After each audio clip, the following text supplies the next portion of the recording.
محترم حضرات، قابل صد احترام معزز سامعین، گزشتہ کئی جمعات المبارک سے رسول اللہ صلی اللہ علیہ وسلم کی ذات اقدس، آپ کا مقام و مرتبہ، اللہ رب العزت کے ہاں آپ کی شان محبوبیت اور آپ کو مبعوث فرمانے کے مقاصد، ان پر بات چیت چلتی رہی ہے، گفتگو ہوتی رہی ہے۔ اسی سلسلے کو، اسی تسلسل کو برقرار رکھتے ہوئے آج آپ کے سامنے حضور علیہ الصلاۃ والسلام کے آپ کی تعلیمات کا ایک پہلو عرض کرنا ہے۔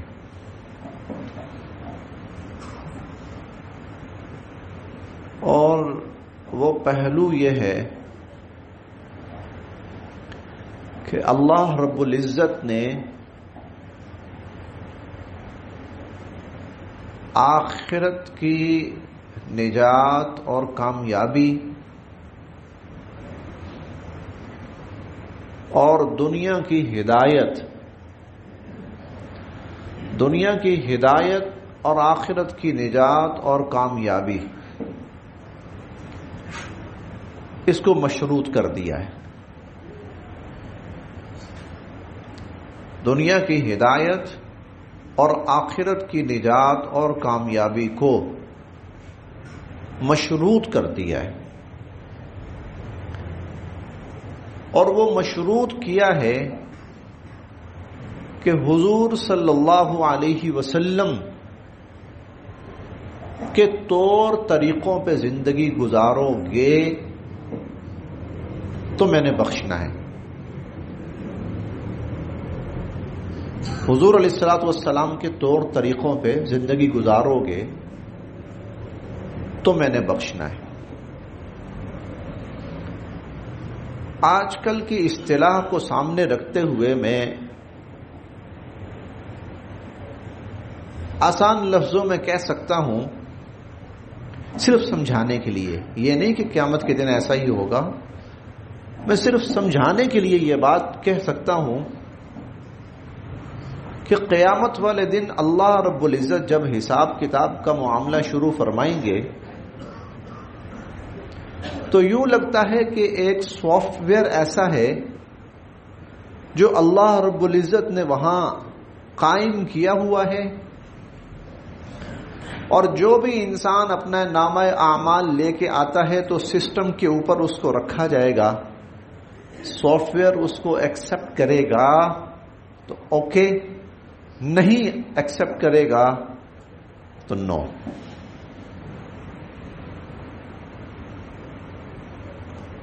کہتے ہیں نا کہ جب ہم فون کرتے ہیں تو فون میں کبھی کبھار ہمیں ایک پیغام سنائی دیتا ہے کہ سسٹم اس نمبر کو شناخت ہی نہیں کر پا رہا۔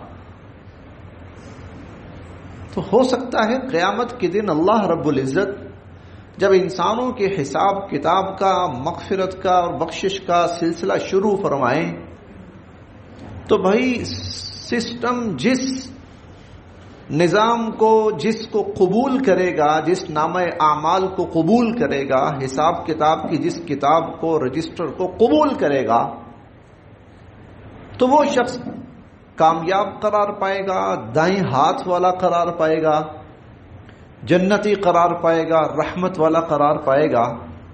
اور سسٹم اگر اسے ایکسپٹ نہیں کرے گا تو وہ شخص پھر جہنمی قرار پائے گا، بائیں ہاتھ والا قرار پائے گا، اللہ کی رحمت سے محروم قرار پائے گا۔ اور اس سافٹ ویئر کا نام کیا ہے؟ اس کا نام ہے سنت محمد صلی اللہ علیہ وسلم۔ اب اس پہ آئے ہو تو ٹھیک ہے، تمہارا عمل بھی قبول ہے، تمہاری نمازیں بھی قبول ہیں، تمہارے اذکار بھی قبول ہیں، تمہارے دن رات بھی قبول ہیں، اور تمہاری صلح اور جنگ بھی قبول ہے، اور تمہاری شادی اور بچوں کے معاملات بھی قبول ہیں، اور اگر اس اصول پہ نہیں آئے ہو تو پھر سسٹم اس کو شناخت ہی نہیں کر پا رہا۔ وہ ہے حضور علیہ الصلوۃ والسلام کے طور طریقے، آپ کے اختیار کی ہوئی سنت، اور آپ کا امت کو دیا ہوا طریقہ، آپ کا امت کو دیا ہوا طریقہ، اس پہ چلیں گے تو اللہ رب العزت ہمارے اعمال کو قبول فرمائیں گے، اور اس پہ نہیں چلیں گے تو اللہ ہمارے اعمال کو قبول نہیں فرمائیں گے۔ دیکھیے حضور علیہ الصلوۃ والسلام فرماتے ہیں کہ یہ جو نماز کے اندر تم سنتیں پڑھتے ہو نا، یہ سنتیں میں نے تجویز کی ہیں تمہارے لیے۔ ہم کہتے ہیں نا یہ فرائض ہیں، یہ سنت ہیں، یہ واجبات ہیں، تو فرائض اور واجبات اللہ رب العزت نے مقرر اور متعین فرمائے ہیں، اور جو سنتیں ہیں وہ حضور صلی اللہ علیہ وسلم نے امت کے لیے متعین فرمائی ہیں۔ جی، سنتیں حضور علیہ الصلوۃ والسلام نے امت کے لیے متعین فرمائی ہیں۔ اس لیے فرائض کے بارے میں حضور علیہ الصلوۃ والسلام کی طرف سے آپ کو کہیں پر بھی یہ نہیں ملے گا کہ آپ نے یہ فرائض پڑھے اور یہ نہیں پڑھے، آپ کو کہیں یہ نہیں ملے گا۔ پڑھیں، ہر فرض پڑھا ہے، جو بھی فرائض اللہ کی طرف سے پورے کیے ہیں۔ سنتوں کے بارے میں آپ کو ملے گا کہ حضور نے یہ کیا اور یہ چھوڑ دیا، کیونکہ وہ حضور علیہ الصلوۃ والسلام کا اختیار کردہ طریقہ تھا، اور امت کے لیے حضور علیہ الصلوۃ والسلام کا متعین کردہ طریقہ تھا۔ تو حضور علیہ الصلوۃ والسلام کی جو سنتیں ہیں، آپ کی جو عادات ہیں، آپ کے جو طریقے ہیں، قیامت کے دن اللہ رب العزت کی طرف سے اس پر فیصلہ ہوگا اور بخشش ہوگی۔ آپ اندازہ اس بات سے لگائیں، حضور علیہ الصلوۃ والسلام نے حضرت علی رضی اللہ عنہ سے فرمایا، من یعش منکم بعدی فسیرا اختلافا کثیرا، تم میں سے جو میرے بعد زندہ رہے گا نا وہ بڑا اختلاف دیکھے گا، وہ بڑا اختلاف دیکھے گا، جو تم میں سے میرے بعد زندہ رہے گا۔ تو حضرت علی رضی اللہ تعالی عنہ نے پوچھا کہ مل مخرج منہا یا رسول اللہ، تو پھر اس سے بچنے کا اور اس میں سے صحیح سلامت نکلنے کا طریقہ کیا ہوگا؟ تو حضور علیہ الصلوۃ والسلام نے فرمایا کہ تمسکوا بسنتی وعضوا علیہا بالنواجذ، اس کا ایک طریقہ ہوگا کہ جو طور طریقے میں چھوڑ کے جا رہا ہوں ان کو مضبوطی سے تھامنا، بلکہ جبڑوں کے ساتھ جکڑ کے رکھنا، ان کو جبڑوں کے ساتھ جکڑ کے رکھنا، ان کو، یہی تمہیں دنیا کی گمراہیوں سے بچائیں گے، یہی تمہیں اختلاف کی صورت میں راہ راست پر قائم رکھیں گے۔ اور حضور علیہ الصلوۃ والسلام کی سنت کیا ہے؟ حضور کا دن بھر کا طریقہ، اٹھنا، چلنا، پھرنا، کھانا پینا، سونا، جاگنا، شادی، بیاہ، کاروبار، جنگ، صلح، سیاست، شریعت، معاشرت، یہ سب حضور کی سنت، جو سب حضور نے کیا ہے، اسی کو ہم دین بھی کہہ دیتے ہیں۔ تو یاد رکھیے گا کہ نجات اس پہ ہے، نجات اس پہ ہے۔ آج اگر میں پچھلے جمعے یہ بات عرض کر چکا ہوں، آج اگر ہم حضور علیہ الصلوۃ والسلام کا طریقہ چھوڑ کر حضرت موسیٰ علیہ السلام کا طریقہ اپنا لیں، نبی ہیں، صاحب شریعت ہیں، صاحب کتاب ہیں، تو حضور علیہ الصلوۃ والسلام کا فتویٰ اس پر موجود ہے کہ تم گمراہ ہو گئے ہو۔ ہاں، حضور علیہ الصلوۃ والسلام کا فتویٰ اس پر موجود ہے، لَضَلَلْتُمْ عَنْ سَوَاءِ السَّبِيلِ، تم گمراہ ہو گئے ہو۔ موسیٰ علیہ السلام، ان کو جو طریقہ عنایت ہوا اللہ نے دیا، کتاب اتری اللہ نے دی، شریعت اتری اللہ رب العزت نے دی، ایک نبی کو ملی ہوئی کتاب، نبی کو ملی ہوئی شریعت، نبی کا اختیار کیا ہوا طریقہ، حضور علیہ الصلوۃ والسلام فرما رہے ہیں کہ میں موجود ہوں، میں تمہیں ایک دین دے رہا ہوں، میں تمہیں ایک طریقہ دے رہا ہوں، میں تمہیں ایک طرز زندگی دے رہا ہوں، میرا طرز زندگی چھوڑ کر نبی کسی دوسرے نبی کا طرز زندگی اختیار کرو گے تو حضور فرماتے ہیں میرا فتویٰ یہ ہے کہ تم گمراہ ہو گئے۔ اگر حضور علیہ الصلوۃ والسلام کی سنت اور طریقے اور راستے کو چھوڑ کر ہم کسی کافر، کسی ملحد، کسی مشرک کے طریقے کو اختیار کریں تو بتائیے پھر کیا ہے؟ پھر کیا ہے؟ پکا جہنمی۔ معذرت کے ساتھ میں نہیں چاہتا کہ کوئی جہنم میں جائے، لیکن اصول ہمیں ایک دے دیا گیا، اب بھائی میں یہ طریقہ چھوڑ کے جا رہا ہوں، بس اس کو اختیار کرنا ہے۔ اللہ کے نبی یہ ہوگا فرمان نہیں، یہ ہوگا نہیں۔ کفار کہتے تھے نا لو دو کر لو، تھوڑا سا گیو اینڈ ٹیک، کچھ آپ ہماری مان لیں، کچھ ہم آپ کی مان لیں۔ تو اللہ رب العزت نے کیا فرمایا؟ قل، آپ ان سے کہیے نہیں، یا ایھا الکافرون، اے کافرو نہیں، اے کافرو نہیں، لا اعبد ما تعبدون، جو تمہارا دین ہے اپنے پاس رکھو، میں صرف اپنے دین پہ چلوں گا، میں صرف اپنے دین پر۔ اور پھر قرآن کریم یہ بھی کہتا ہے، حضور علیہ الصلوۃ والسلام کو یہ بھی کہتا ہے، یہ قرآن کریم کہہ رہا ہے بڑے احتیاط کے ساتھ۔ میں یہ آیات قرآن کریم کی پڑھنے لگا ہوں بہت احتیاط کے ساتھ، کیونکہ حضور علیہ الصلوۃ والسلام کی ذات اقدس ہے، اور وہ یہ کہ وَلَئِنِ اتَّبَعْتَ أَهْوَاءَهُمْ مِنْ بَعْدِ مَا جَاءَكَ مِنَ الْعِلْمِ إِنَّكَ إِذًا لَّمِنَ الظَّالِمِينَ۔ اے حضور علیہ الصلوۃ والسلام، آپ کے پاس اللہ کی طرف سے وحی آئی، قرآن اترا، حکم پہنچا، اس حکم کو چھوڑ کر، اس بات کو چھوڑ کر اگر آپ نے کفار کو خوش کرنے کے لیے ان کی کوئی بات تسلیم کی اور اس کو اختیار کیا اور اس کو اپنایا تو اگلا جملہ اتنا سخت ہے کہ میں کبھی بھی اس کا ترجمہ نہیں کرتا ہوتا۔ میں سب سے کہتا ہوں آپ خود دیکھ لیجئے، ترجمے والے قرآن کریم کے اندر جنہوں نے لکھا ہے دیکھ لیجئے کہ میرے اندر ہمت نہیں ہے کہ میں اس کا ترجمہ کر سکوں۔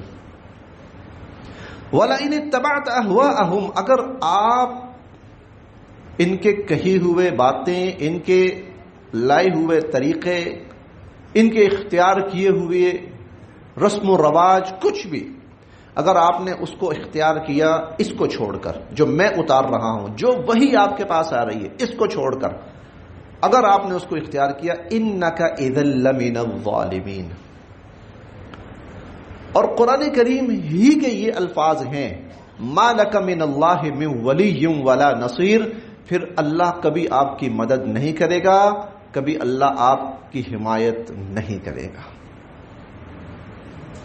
بڑا واضح ترین پیغام ہے امت مسلمہ کے لیے کہ اب حضور علیہ الصلوۃ والسلام جو طرز زندگی ہمارے لیے چھوڑ کر گئے ہیں، اگر ہم اس کو چھوڑتے ہیں اور کوئی اور راستہ اور طریقہ اختیار کرتے ہیں تو ہمارے لیے صرف اور صرف جہنم ہے پیچھے، نہ اللہ راضی نہ اللہ کا نبی راضی۔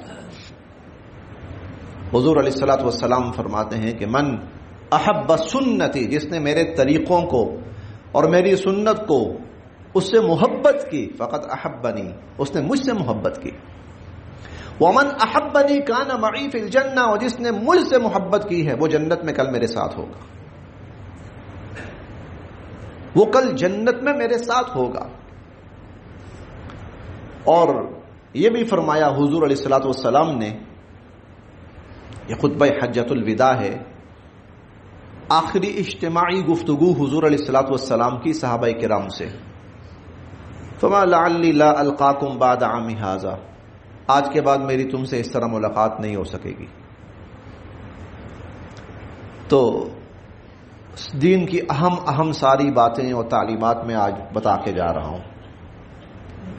اس میں پھر آپ نے فرمایا ترکت فیکم ثقلین، اور کہیں پر ہے ترکت فیکم شیئین، دو بہت بھاری چیزیں میں تمہارے اندر چھوڑ کے جا رہا ہوں، اور یہ گارنٹی دے کے جا رہا ہوں کہ لن تضلوا ما ان تمسکتم بہما، جب تک ان کو تھامے رکھو گے تو میری گارنٹی ہے تم گمراہ نہیں ہونے لگے،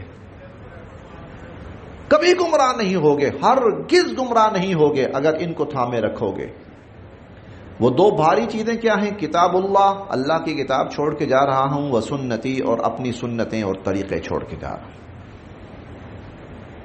کہ جو طریقے و جو سنتیں میں نے تم لوگوں کے لیے متعین کی ہیں ان کو اپناؤ۔ تمسکوا بہا، مضبوطی سے تھامو۔ وعضوا علیہا بالنواجذ، اپنے جبڑوں کے ساتھ جکڑنا ان کو۔ ایک اصولی بات سمجھ آ گئی کہ ہم نے حضور علیہ الصلوۃ والسلام کے ارشاد فرمائے ہوئے، متعین فرمائے ہوئے، چھوڑے ہوئے طریقوں کو اپنانا ہے۔ چھوڑنے سے مراد جو امت کے لیے بطور مثال اور نمونہ چھوڑ کر گئے ہیں آپ، ان کو اپنانا ہے۔ اسی میں نجات ہے، اسی میں اللہ کی رضا ہے، اسی میں مغفرت ہے، اسی میں بخشش ہے، اسی میں رحمت ہے، اسی میں سب کچھ ہے۔ اور اگر خدا نخواستہ ہم اس سے ہٹتے ہیں تو پھر ضلالت ہے، اور پھر گمراہی ہے، اور پھر لعنت ہے۔ بے شک یہ الفاظ جو میں بول رہا ہوں تھوڑے سے سخت ضرور ہیں، سخت اس لیے ہیں کہ تھوڑے سے آج کل ہم وہ ہو گئے ہیں نا، لبرل مائنڈڈ ہو گئے تھوڑے سے ذرا ہم آج کل۔ نہیں ایسی سخت باتیں نہیں کرنی چاہیے، ٹھیک ہے، کچھ مارجن دینا چاہیے، نہیں، بات صاف سیدھی سی ہے۔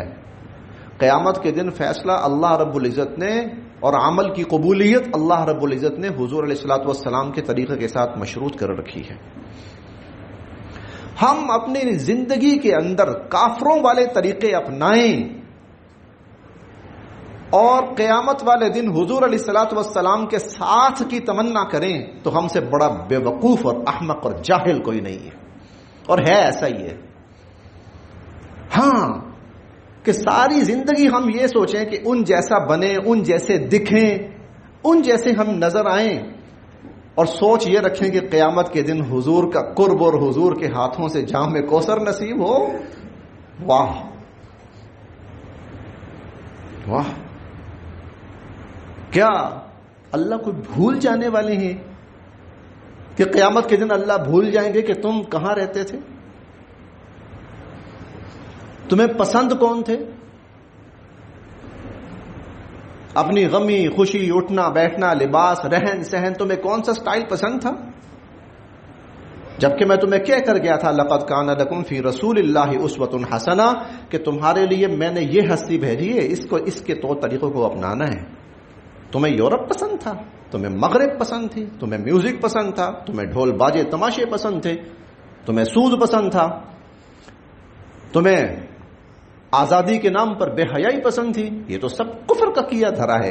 یہ سب کر کے اپنا کے اور تم یہ کہو جی قیامت کے دن حضور کے ساتھ، حضور کے ہاتھ سے جام کوثر، ہاں، حضور کے ہاتھ کا مصافحہ معذرت کے ساتھ۔ قرآن کریم نے منافقین کے بارے میں کہا تھا یخادعون اللہ والذین آمنوا، اللہ اور ایمان والوں کو دھوکہ دے رہے ہیں، اور پھر آگے فرمایا وما یخدعون الا انفسهم، اصل میں دھوکہ تو اپنے آپ کو دے رہے ہیں، وما یشعرون، اور انہیں یہ بھی نہیں پتا کہ ہم اپنے آپ کو دھوکہ دے رہے ہیں۔ تو آج ہم اپنے آپ کو دھوکہ دے رہے ہیں، آج ہم اپنے آپ کو دھوکہ دے رہے ہیں، اس بات پہ ہم اپنے آپ کو دھوکہ دے رہے ہیں۔ اللہ کی رضا، اللہ کی رحمت قطعاً کفار کے طریقوں پر نہیں اترنے والی، وہ صرف اور صرف حضور علیہ الصلوۃ والسلام کے طور طریقوں پہ اترنے والی ہے۔ اللہ کی مدد اور نصرت صرف اور صرف حضور علیہ الصلوۃ والسلام کے طریقوں پر اترنے والی ہے۔ ارے غزوہ احد ہمیں کر کے دکھایا اللہ رب العزت نے، غزوہ احد کر کے دکھایا۔ صحابہ کرام رضوان اللہ علیہم اجمعین غزوہ احد میں گئے، لڑائی شروع ہوئی،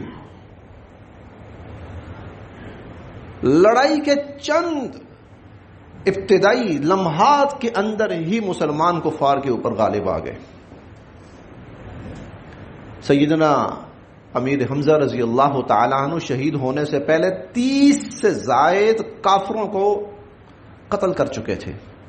اکیلے ایک صحابی کی میں بات کر رہا ہوں، کفر اتنا حواس باختہ ہوا کہ میدان چھوڑ کے بھاگا. مسلمان فتح یاب ہو گئے. اتر رہی ہے رحمت، مدد آ رہی ہے، فرشتے ہیں، حضور علیہ الصلوۃ والسلام کی ذات اقدس موجود ہے، حضور کے حکم پر چل رہے ہیں، طریقے پہ چل رہے ہیں. رحمت، مدد، غلبہ، فتح، نصرت. قرآن کریم خود کہتا ہے من بعد ما اراکم ما تحبون، اللہ تمہیں تمہاری پسندیدہ چیز دکھا چکے تھے. پھر کیا ہوا؟ پھر یکدم پانسا پلٹا. پانسا کے کیوں پلٹا؟ کیسے پلٹا؟ کفر واپس پلٹا. یہ کفر دو طرف بھاگ رہا تھا، یہ دونوں طرف کا کفر واپس پلٹا اور مسلمان درمیان میں پس گئے. اور اس قدر وقتی طور پر حواس باختگی کا عالم ہوا کہ قرآن کریم کہتا ہے استصعدون ولا تلوون علی احد، کہ تمہیں سمجھ ہی نہیں آ رہی تھی کہ کرنا کیا ہے، جدھر منہ اٹھا تم بھاگے چلے جا رہے تھے. والرسول یدعوکم فی اخراکم، اور حضور علیہ الصلوۃ والسلام پیچھے تھے، تمہیں آوازیں دے رہے تھے. وہ غلبہ مل چکا، وہ فتح مل چکی، یکدم وہ شدید ترین نقصان میں تبدیل ہوئی. اور اس قدر نقصان میں تبدیل ہوئی کہ حضور علیہ الصلوۃ والسلام زخمی ہو کر گر پڑے، اور اس طرح زخمی ہوئے کہ کفار نے یہ سمجھا کہ الیاذ باللہ حضور شہادت کا درجہ پا گئے. یہاں تک. اور کفر اس طرح غالب آیا کہ حضرت وقتی طور پر کہ حضرت حمزہ رضی اللہ تعالی عنہ کے جسم کے 13 ٹکڑے کیے ہیں کافر نے بیٹھ کر. ہاں، ان کے وجود کے 13 ٹکڑے ہوئے. یہ کیا ہوا؟ یہ بازی بالکل ہمارے ہاتھ میں آ کر پلٹ گئی. یہ کیا ہوا؟ اللہ کی مدد واپس چلی گئی، اللہ کی رحمت واپس چلی گئی. یہ ہوا کیا ہے؟ تو قرآن کریم نے اس کی صرف ایک وجہ بتائی، اور وجہ یہ بتائی وَعَصَيْتُمُ الرَّسُولَ، حضور علیہ الصلوۃ والسلام نے تمہیں ایک حکم دیا تھا، تم نے اس حکم کی نافرمانی کر دی تھی. بس پھر اللہ نے اپنی مدد وقتی طور پر واپس لے لی. 70 صحابہ شہید ہوئے غزوہ احد میں. حضور علیہ الصلوۃ والسلام کی حیات مبارکہ میں، آپ کی زندگی میں کسی ایک موقع پر یہ شہداء کی سب سے بڑی تعداد ہے. ورنہ 10 12 15 20 اس سے زیادہ صحابہ کرام حضور علیہ الصلوۃ والسلام کی حیات مبارکہ میں کسی مارکے میں شہید نہیں ہوئے. آپ کی حکمت عملی اتنی شاندار ہوتی تھی کہ اس میں جانی نقصان کم سے کم ہوتا تھا. صحابہ کرام رضوان اللہ علیہم اجمعین کا جانی نقصان کم سے کم ہوتا تھا. حضور کی حکمت عملی ایسی ہوتی تھی. یہاں کیا ہوا؟ تم تو غالب آ چکے ہو، تعداد بھی اچھی خاصی ہے، دشمن بھاگ رہا ہے. یہ کیا ہوا؟ حضور علیہ الصلوۃ والسلام نے صحابہ کرام سے فرمایا تھا یہاں میں تمہیں کھڑا کر رہا ہوں، جب تک میں یہاں سے تمہیں واپس نہ بلاؤں تم نے نہیں آنا. یہ حضور علیہ الصلوۃ والسلام کے الفاظ تھے، جب تک میں نہ بلاؤں تم نے نہیں آنا. جنگ ختم ہو گئی، دشمن بھاگ رہا ہے، صحابہ کرام نے وہ جگہ چھوڑ دی کہ بھئی حضور کا مطلب یہ ہوگا کہ جب تک جنگ چل رہی ہے، مطلب یہ ہوگا. حضور کے الفاظ یہ تھے جب تک میں نہ بلاؤں واپس نہیں آنا، وہیں رکے رہنا ہے. بلکہ یہاں تک کہ اگر تم دیکھو کہ ہمیں کوئی نقصان بھی پہنچ رہا ہے تو تم نے اپنی جگہ نہیں چھوڑنی. صرف ایک بات، صرف ایک حکم. صحابہ کرام سمجھے جنگ ختم، دشمن بھاگ گیا، تو اب یہاں کھڑے ہونے کا فائدہ کوئی نہیں، اب تو نیچے اتریں. صحابہ کرام نیچے اترے. حضور علیہ الصلوۃ والسلام کا ایک حکم جان بوجھ کر نہیں، نادانستگی میں ایک حکم صحابہ کرام سے چھوٹا، خلاف ورزی ہوئی. قرآن کریم نے کہا وَعَصَيْتُمُ الرَّسُولَ، تم نے حضور علیہ الصلوۃ والسلام کی نافرمانی کی. ہاتھ آئی ہوئی فتح شدید ترین نقصان میں تبدیل ہو گئی. 70 صحابہ کرام اور اس سے کہیں زیادہ زخمی ہوئے. میں بڑے واضح لفظوں میں یہ بات کہہ رہا ہوں کہ اللہ کی مدد اور نصرت حضور علیہ الصلوۃ والسلام کے طریقوں میں ہے، آپ کی تعمیل میں ہے. کافروں کے طریقے اختیار کریں تو اللہ کی قسم کھا کے کہتا ہوں کبھی اللہ کی مدد نہیں آئے گی. حضور کا طریقہ چھوڑ کر کافر کا طریقہ اختیار کریں. حضور علیہ الصلوۃ والسلام نے کھانے کا جو طریقہ بتایا ہے، چھوٹی سی مثال عرض کر رہا ہوں، کھانے کا جو طریقہ بتایا ہے اس پر فرمایا ہے اللہ برکت بھی دیتے ہیں، اللہ رحمت بھی نازل فرماتے ہیں، اللہ گناہوں کی مغفرت بھی فرماتے ہیں. اس پر فرمایا. یہ حضور علیہ الصلوۃ والسلام کی گارنٹی ہے اور آپ کی بشارت ہے. اگر وہی کھانا ہم غیروں کے اختیار کیے ہوئے طریقوں پہ کھائیں، نہ اللہ کی رحمت آئے گی، نہ برکت آئے گی، نہ مغفرت ہوگی. ہاں، یہ میں نے چھوٹی سی مثال دیکھ لی ہے، باقی بڑی باتیں آپ خود دیکھ لیں. باقی بڑی باتیں آپ خود دیکھ لیں. پانی پینے پر حضور علیہ الصلوۃ والسلام نے فرمایا کہ جو شخص یہ میں طریقہ بتا رہا ہوں اس طرح پانی پیے تو اللہ رب العزت ایک ایک گھونٹ پر اس کو اجر عطا فرمائیں گے. ابھی اس کی تفصیل کا وقت نہیں ہے کہ وہ کیا کیا طریقے بتائے ہیں حضور علیہ الصلوۃ والسلام نے، لیکن میں مجموعی بات عرض کر رہا ہوں. تو اس پر ایک ایک گھونٹ پر اللہ ثواب بھی عطا فرمائیں گے اور اللہ رب العزت اس انسان کی مغفرت بھی فرمائیں گے. اور حضور کے اس طریقے سے ہٹ کر پانی پئیں، نہ ثواب نہ مغفرت، نہ ثواب نہ مغفرت. آپ اس طریقے پہ سوئیں کہ جس طریقے پر حضور علیہ الصلوۃ والسلام نے سونے کی تلقین فرمائی ہے، اس طریقے پہ سوئیں تو پوری رات اللہ رب العزت حضور کی سنت اپنانے پر ثواب عطا فرماتے رہیں گے. لیکن اگر آپ اس طریقے میں نہیں سوتے، پوری رات آپ کے نامہ اعمال میں ایک نیکی بھی نہیں آئے گی، ایک نیکی بھی نہیں آئے گی. آپ اندازہ لگائیے. تو حضور علیہ الصلوۃ والسلام کا طرز زندگی، آپ کے طور طریقے، آپ کی سنتیں اپنانا، اس پر اللہ رب العزت نے دنیا اور آخرت کی نجات اور مغفرت کے وعدے فرمائے. اور اس سے ہٹ کر ضلالت ہے، گمراہی ہے اور رحمت سے دوری ہے اور دشمنوں کا تسلط ہے اور ظالموں کے ظلم ہے. پھر اس کو ہم مہنگائی کا نام دیں، پھر ہم ان کو نااہل ٹولے کے مسلط ہونے کا نام دیں، پھر ہم اس کو کوئی بھی رنگ نام دیں. اصل چیز وہی ہے کہ اس کو چھوڑا ہے تو پھر یہ بھگتو، اس کو چھوڑا ہے تو یہ بھگتو. تو حضور علیہ الصلوۃ والسلام نے فرمایا کہ میں تمہارے اندر دو چیزیں چھوڑ کے جا رہا ہوں، اللہ کا قرآن اور اپنی سنت. گارنٹی دے کے جا رہا ہوں ان کو اپناؤ، کبھی گمراہ نہیں ہوگے. اور جو میری سنت سے محبت کرے گا وہ مجھ سے محبت کرے گا، اور جو مجھ سے محبت کرے گا وہ کل جنت میں میرے ساتھ ہوگا. اے ایمان والو، ان کو تم اپنانا، میری سنتوں کو پکڑنا، ان کو اپنے جبڑوں کے ساتھ جکڑ کے رکھنا، ان کو نہ چھوڑنا.